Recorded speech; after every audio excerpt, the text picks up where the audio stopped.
उत्तम नगर जो विधानसभा है, केवल नाम ही नाम उत्तम रह गया है।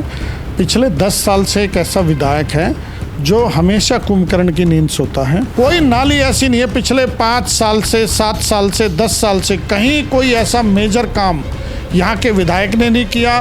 यहाँ का विधायक पिछले 10 साल में यहाँ पर गुंडागर्दी लेकर के आया है, गैंगस्टर की एंट्री उन्होंने यहाँ पर कराई है। दिल्ली को बिल्कुल सलम बना कर रख दिया है इस आम आदमी पार्टी की सरकार ने। भारतीय जनता पार्टी की दिल्ली में सरकार बनेगी और जो हमारा वनवास जो पिछले लंबे समय से चल रहा है अब की बार ख़त्म होगा और हम दिल्ली में भारतीय जनता पार्टी की सरकार बनाएंगे। देश की राजधानी दिल्ली में ठंड की सुगबुगाहट तो सबने महसूस कर ली है, लेकिन दिल्ली में राजनीतिक गर्मा गर्मी बनी रहती है और ख़ासकर तब जब चुनाव नज़दीक हो।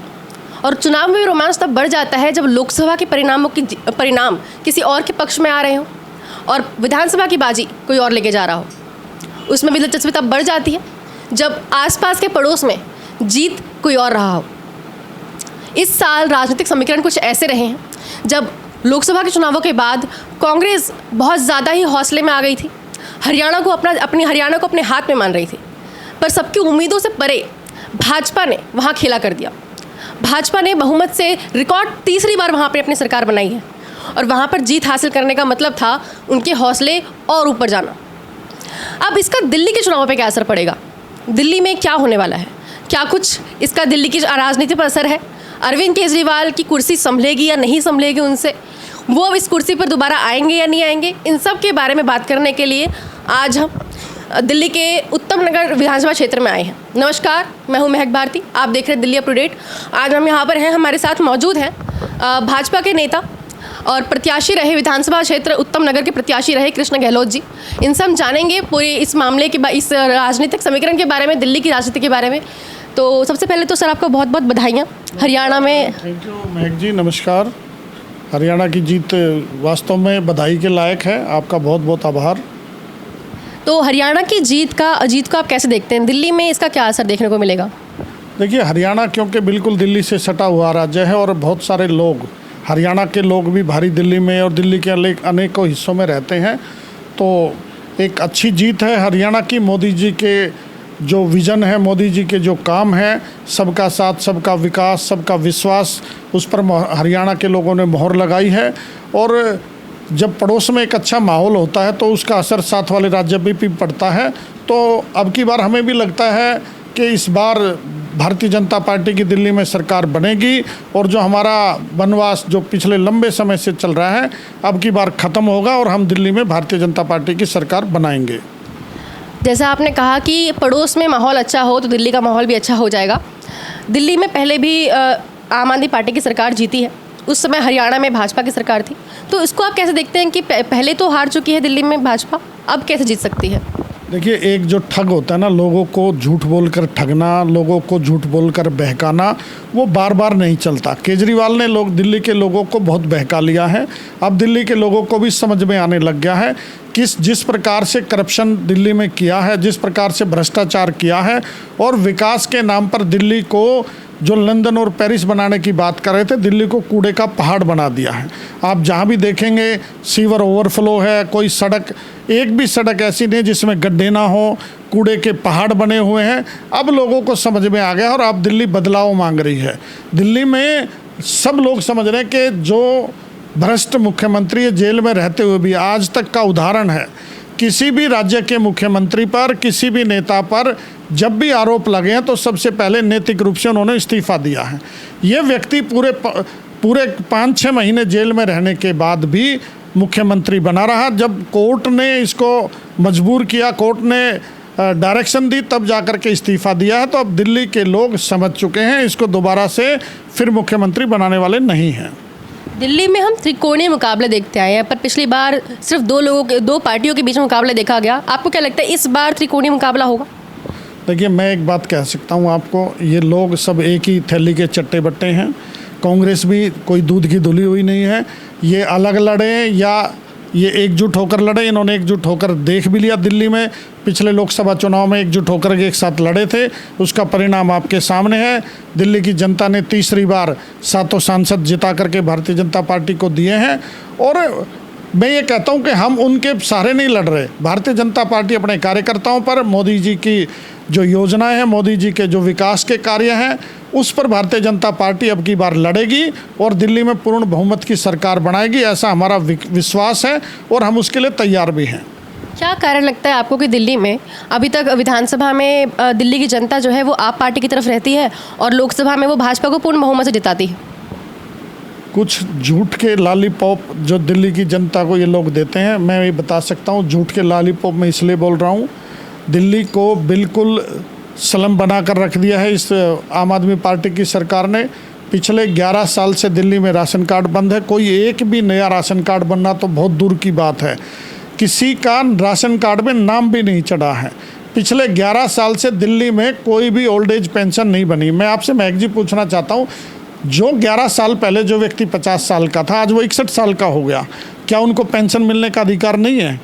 तो दिल्ली में ऐसा कोई भी काम इस आम आदमी पार्टी सरकार ने नहीं किया जो दिल्ली के लोगों के हित में हो। हाँ, शराब के ठेके खोले थे, भ्रष्टाचार किया था, वो मजबूरी में जब उनका भ्रष्टाचार उजागर हुआ तो वो अपनी दुकानों को रातों रात समेट करके वो पॉलिसी वापस ले ली।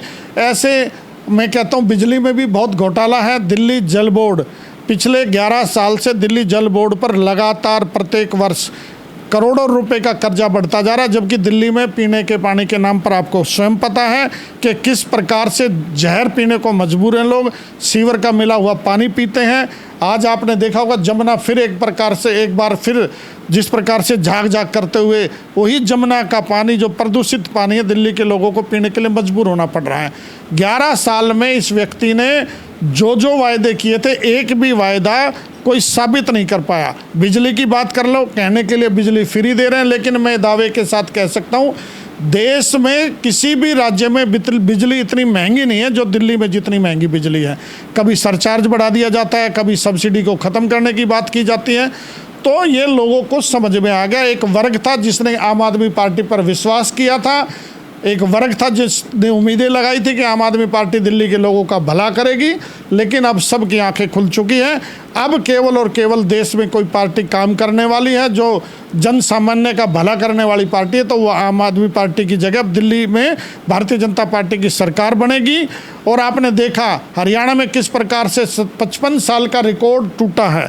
हरियाणा के लोगों ने तीसरी बार भारतीय जनता पार्टी पर विश्वास जताते हुए, मोदी जी की काम की योजनाओं पर विश्वास जताते हुए एक बार तीसरी बार फिर भारतीय जनता पार्टी की सरकार बनाई है। तो मुझे ये पूर्ण विश्वास है दिल्ली में हम एक बार इतिहास रचेंगे। अब बहुत लंबे समय के वनवास के बाद दिल्ली में भारतीय जनता पार्टी की सरकार बनने जा रही है। अभी अरविंद केजरीवाल की सरकार का एक बहुत बड़ा रहा भी रोल कि उन्होंने फ्री की चीज़ें बहुत दी हैं, बिजली हो गया, पानी हो गया, बस में महिलाओं का सफ़र हो गया। तो भाजपा इसके लिए मुखरता से बोलती आई है, तो भाजपा का इस पर क्या स्टैंड रहेगा? देखिए, मैं एक बात आपको बता दूं कि ये सिर्फ टीवी पर विज्ञापन वाली सरकार रही है, केवल फ्री के विज्ञापन दिए हैं इन्होंने। आपको मैं दावे के साथ कह सकता हूँ बिजली जो 11 साल पहले दिल्ली को मिलती थी उससे डबल के आसपास बिजली के रेट पहुँच चुके हैं। फ्री पानी के नाम पर हज़ारों रुपए, लाखों रुपए लोगों के पानी के बिल आ रहे हैं, पीने के लिए पानी नहीं मिलता। ऐसी सरकार का कोई फ़ायदा नहीं है जो लोगों को सुविधाएं उपलब्ध ना करा सके। जहाँ तक आपने पूछा कि भारतीय जनता पार्टी का क्या स्टैंड रहेगा, मैं आपको बता दूं, हमारी पार्टी दिल्ली के लोगों के लिए जो सुविधाएं दूसरी पार्टी की सरकार दे रही है, उन सुविधाओं के लिए हम भी बात करने पर बातचीत हमारी चल रही है अपने शीर्ष नेताओं से। तो हमें लगता है कि हम भी वो सब चीज़ें जो जन सुविधाएं लोगों को मिल रही हैं, जन सामान्य के लिए योजनाएं वर्तमान पार्टी की सरकार जो दे रही है वो भारतीय जनता पार्टी भी देगी। तो मतलब जिस तरीके की अफवाहें आप पार्टी चलाती रही है कि भाजपा इसको आने के बाद ख़त्म कर देगी, तो वो ख़त्म नहीं होगा। नहीं, जो ये दे रहे हैं उससे ज़्यादा हम गरीब लोगों के लिए आप देखिए, पिछले लंबे समय से मोदी जी दिल्ली के 72 लाख लोगों को राशन फ्री दे रहे हैं, आज तक बंद नहीं किया, लगातार हमेशा बढ़ाई जा रहे हैं। और पेंशन की बात है, हम पेंशन लागू करेंगे जो केजरीवाल दे नहीं रहा। जो राशन कार्ड लोगों के बन नहीं पा रहे वो Bharatiya Janata party ration card बनाएगी। आयुष्मान भारत योजना जो पूरे देश में लागू है, दिल्ली में लागू नहीं है, वो योजना भारतीय जनता पार्टी लागू करेगी। और जो ये बस की बात है, जो बिजली की बात है, हमें उम्मीद है कि हमारी पार्टी भी जो योजनाएं दिल्ली में चल रही है किसी को बंद नहीं करेगी, वो रेगुलर कंटिन्यू चलती रहेगी। कृष्ण गहलोत जी, आप उत्तम नगर से ही क्या शुरुआत करने वाले हैं भाजपा के प्रति लोगों को विश्वास दिलवाने के लिए इन चुनावों के पहले? देखिए, मैं आपको बता दूं, हम वो लोग हैं, चुनावी लोग नहीं हैं। भारतीय जनता पार्टी का कार्यकर्ता 24 घंटे 7 दिन पूरा महीना 365 दिन काम करता है लगातार। संगठन का काम करते करते लोगों की जनसेवा का भी काम करता है। हम कोई चुनाव की तैयारी के लिए नहीं निकलते। मैं आपको बता दूं, देश में कोरोना काल आया था, सारी पार्टियों के लोग घर में घुस गए थे, केवल और केवल भारतीय जनता पार्टी का कार्यकर्ता था जो हमेशा सड़कों पर हमेशा मिला। लोगों को दवाई देने की बात हो, लोगों को राशन देने की बात हो, लोगों को खाना देने की बात हो, हमने हमेशा काम किया है और लोगों के दुख सुख में हम हमेशा खड़े रहते हैं। आज आप जिधर चले जाएं वहाँ देखेंगे आम आदमी पार्टी के विधायकों के कारण, आम आदमी पार्टी की सरकार के कारण चारों तरफ त्राही बाम हो रहा है। तो हम चुनाव आ गया, चुनाव की तैयारी के लिए लगातार सतत लगे रहते हैं। पार्टी का जैसे भी दिशा निर्देश होगा उस दिशा निर्देश को पालन करते हुए हम चुनाव में जाने की तैयारी में हैं।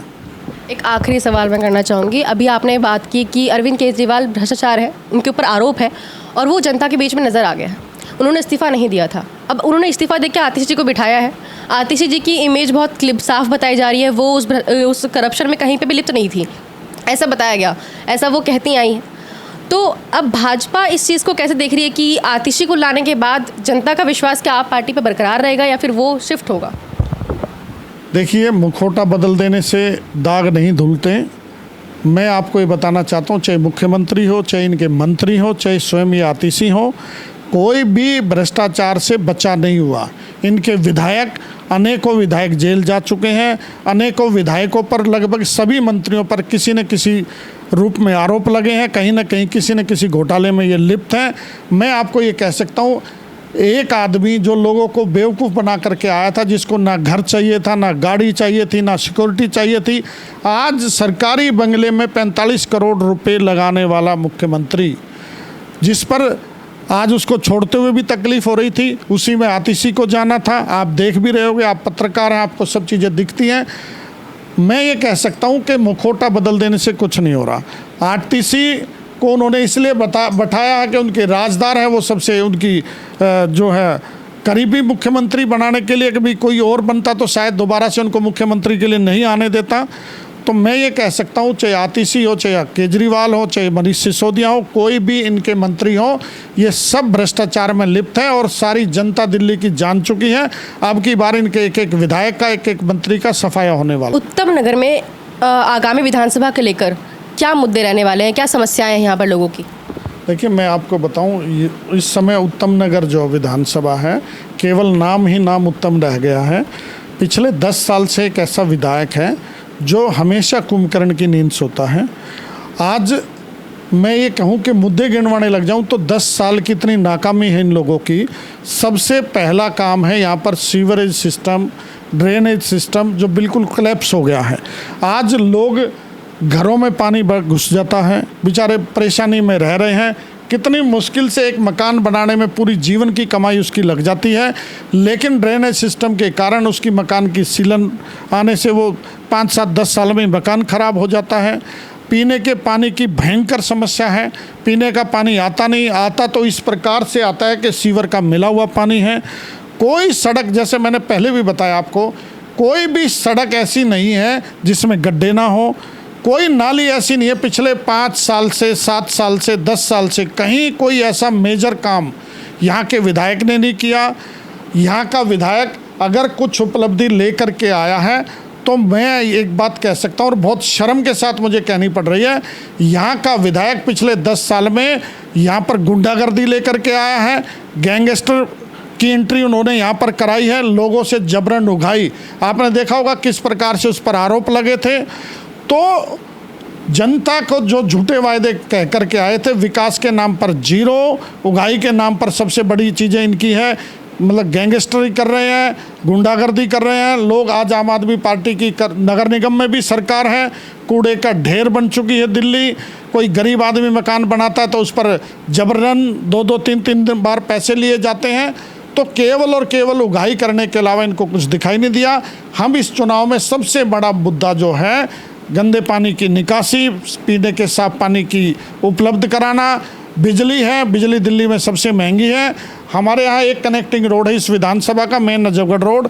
आप देखिए अगर उत्तम नगर से यहाँ तक आना है तो एक एक डेढ़ घंटा आदमी को जाम में फंस करके आना पड़ता है। बड़ा मेजर प्रॉब्लम है। यहाँ पर कोई आउटफॉल नहीं किया गया, भाई कोई निकासी इसको डाइवर्ट किया जाए। तो ये इस प्रकार के मुद्दे हैं जो बहुत छोटे छोटे दिखते हैं लेकिन बड़े भयंकर हैं। कोई एक भी नया स्कूल इस सरकार ने उत्तम नगर विधानसभा में नहीं बनाया, कोई हॉस्पिटल नहीं बनाया, मोहल्ला क्लिनिक बनाए थे, वहाँ पर कुत्तों का रेस्ट हाउस बना हुआ है। तो बहुत समस्याएं हैं यहाँ पर। हम उन्हीं जन समस्याओं को लेकर के आज सबसे बड़ी बात क्या है, यहाँ पर लोगों ने जब जब विधायक से संपर्क करने की कोशिश की, मैं भी आपसे निवेदन करूँगा एक बार आप ज़रूर कॉल करना वह यहाँ के विधायक को, उससे भी उसका इंटरव्यू लेना, तो आपका फ़ोन ही नहीं उठाएगा। आप 10 बार मिलाना, 20 बार मिलाना, लोग बजाते रहे, फ़ोन ही नहीं उठाता यहाँ का विधायक। तो ये समस्याएं हैं यहाँ पर। तो ये थे हमारे साथ कृष्ण गहलोत जी, जो आगामी विधानसभा चुनावों में उत्तम नगर को उत्तम बनाने के लिए अपना दावा ठोक रहे हैं। इनका कहना है कि यहाँ की समस्याएं जो 10 सालों से लगातार बनी हुई हैं, फिर चाहे वो सीवर सफाई को लेकर हो, ट्रैफिक जाम को लेकर हो, सड़कों में गड्ढों को लेकर हो, उसका निवारण ये करेंगे। इनकी सरकार आने पर ये उन सब पे काम करेंगे। जो विधायक यहाँ पे फ़ोन नहीं उठाते हैं, लोगों की बात नहीं सुनते हैं, ये उन लोगों के पास हमेशा मौजूद रहेंगे, लोगों के लिए काम करेंगे। ऐसे ही तमाम खबरों के लिए देखते रहिए दिल्ली अप टू डेट।